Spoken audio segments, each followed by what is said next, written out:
Vamos ouvir a doutora Ana Beatriz, falando sobre autismo, com Rogério Vilela. Um bate-papo leve mas esclarecedor, para abrir sua mente, trazendo uma nova forma de ver o autismo. Ana, a gente falou da outra vez um pouquinho bem passando sobre autismo e muita gente perguntou aqui, né? Uhum. Queria saber mais sobre autismo. O que que a gente pode falar, a relação cérebro-autismo? Olha que interessante, né? O cérebro com autismo, né? É um cérebro que ele tem várias pequenas alterações em vários lugares, tá? É como se você tivesse... eu costumo dizer assim, o cérebro começa a se formar direitinho. Com 3 meses, o bebê e o cérebro está praticamente formado. Aí, do terceiro mês até o quinto mês, você está todo formadinho. Aí, do quinto mês ao nono, você tem um excesso de material. Tá. E o cérebro, você passa por um período de lapidação, como se fosse o final da obra. Não tem excesso de tinta, de reboco, que você vai fazendo o acabamento. Sei. O cérebro passa por esse momento de acabamento. O que tudo indica hoje é que nesse momento do acabamento final, fica muito mais célula do que deveria. Então, você tem vários lugares, tanto que a neuroimagem de pacientes com autismo, você vê um hipofuncionamento em vários locais. Não é localizado num lugar como é, por exemplo, o TDAH. Entendi. Tá? Não é localizado como é o toque, por exemplo, quem tem toque. Então, o que a gente sabe é que esse excesso de neurônios acaba trazendo um processamento do outro lentificado.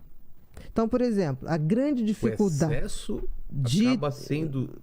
prejudicial, É? porque tira a qualidade do reconhecimento. tá. Por exemplo, uma pessoa com autismo olha aqui a nossa conversa e ele não consegue ler a linguagem facial. Por exemplo, quando você ri ou quando você não está tenso. gostando, não está gostando do assunto, que você faz assim, Ele lê visualmente mas ele não decifra. porque ele não aprendeu lá atrás ou Não, não porque o fixou? cérebro dele tem uma dificuldade de microsegundos, milésimos de segundo, em processar aquela face e dar o significado. tá. Se você mantiver durante muito tempo, ele vai processar. Se eu rio durante 1 minuto, tá. Aí, Isso, ou mas então se eu fico com cara zangada durante um tempão, ele vai dizer, você está zangado? Mas numa conversa social, numa relação social, Muda muito. você muda muito. Então, essa percepção social ele não tem. Entendi. Então, o que acontece? A condição sine qua non da pessoa com autismo é a dificuldade social. E a dificuldade de linguagem nessa troca social. Codificação. Então, ele tem uma alteração de fala, de se expressar, ele tem uma alteração de identificar, processar o que o outro está simbolizando para ele. Tanto que, em geral, uma pessoa com autismo, ele gosta de um assunto, ele vai falar daquele assunto o tempo inteiro. Verdade. E você pode estar com a cara de tipo assim... É porque eu tenho um tio assim. E ele continua. Mas não é porque ele está implicando com você. É porque ele não faz essa leitura facial. E para fazer isso, a gente tem um tal dos neurônios espelho. O que é o neurônio espelho? É esse que eu consigo ver em você. Entendi. Tá? Eu sei a fisionomia que você faz, que eu também faço. Esse neurônio espelho deles funciona mais lentificado. Olha que interessante. Exatamente. Por isso a dificuldade é de socialização. Porque ele não tem o traquejo social, Mas se a são leitura social. Entre dois autistas, talvez eles tenham a mesma timing ou não? Ou talvez fique num time... Por exemplo, eles adoram música. Tá. Se eles tiverem o mesmo gosto musical, eles são capazes de passar 12 horas ouvindo a mesma música. Entendi. Não são várias. Então, quando ele gosta de uma música, ele põe aquela música, talvez, repetida vezes. E não se enjoa. Então, assim, muitos apresentam dificuldade na linguagem, adquirir a linguagem, porque a linguagem é uma coisa que tem a linguagem falada, tem a linguagem escrita e tem a linguagem do corpo. Então, é claro que prejudica. Você prejudicando a interpretação de microfaces, de jeito do corpo, se a pessoa está descontraída, se a pessoa está tensa, dificulta essa linguagem também. Claro. Entendeu? Então, assim, agora é interessante porque é um universo singular. Porque, ao mesmo tempo, eles têm uma hipersensibilidade com o mundo. Então, por exemplo, uma pessoa com autismo, você falar alto perto dele, ele interpreta como se você estivesse batendo nele. É mesmo? Eu tive um paciente que ele era do Santo Agostinho. Ele tem o Asperger, que é um autismo que ele aprende a ler, a escrever, ele não tem essa dificuldade. É um tipo de autismo ou não? Hoje a gente até separa. Antigamente se falava que era autismo de alta performance, porque a maioria autistas, das pessoas com autismo, a gente não usa mais autista a palavra, não, é a pessoa com autismo, né, para separar a pessoa da patologia. Eles tinham muita dificuldade, muitos apresentam dificuldade de ler, de escrever, de interagir, né? E o Asperger, ele não tem esse problema, ele não tem o atraso da linguagem, ele não tem o atraso da escrita. Onde que ele é parecido com... Na questão social. Ah, tá. Nessa interação e nessa fixação em determinados assuntos. Então, ele é bem mais flexível, mas ele também tem aquela rotina. Uma rotina... Porque ele segue à risca. Mudar a rotina de alguém que vive com autismo é muito ruim. Desorganiza a cabeça. Toque? Seria Não é toque, mas ele tem rituais que é como se aquilo tirasse essa grande confusão das coisas que ele não entende, dessa hipersensibilidade. Então, quando você tem certeza que você tem ou desconfia que você tem uma criança com autismo, você nunca deve fazer aquele contato forçado, que você fala, ai, que bonitinha, a bochecha. Isso mata eles. Porque a interpretação deles é que você está batendo nele.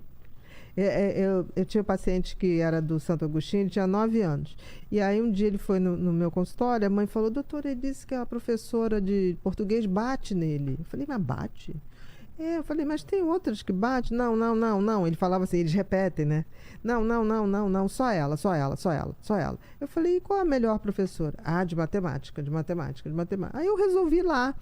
Aí eu fui, me sentei, falei com os professores todos, me sentei na última coisa, e ele lá na frente. Sim. Aí daqui a pouco entrou a professora de português, e a professora de português falava assim, Gabriel, olha aqui, meu filho, presta atenção.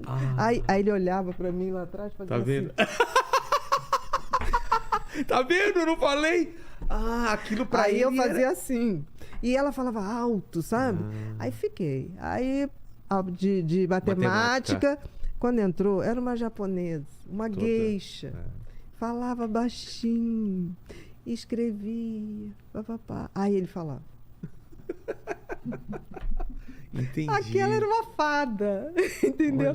Aí eu fui no recreio, conversei com os professores e falei, professor de português, olha, o timbre da voz, a maneira como você toca. A mulher começou a chorar. Mas eu achei que eu estava dando estímulo. Eu falei, não, você está certa. Serviria para qualquer criança, menos para ele. Ele é o contrário, você tem que falar baixinho, Eu só sei que 15 dias depois ele voltou na escola, aí ela falou, a professora de português, eu não vou conseguir ser que nem Yoko. Falei, não precisa, mas para de fazer isso. Tocar já é. Porque ela falava, vamos, naquele ânimo, sabe? Aí eu só sei que 15 dias depois ele voltou e eu falei assim, e aí? Aí ele, o que você botou na água da escola? Aí eu falei, por quê?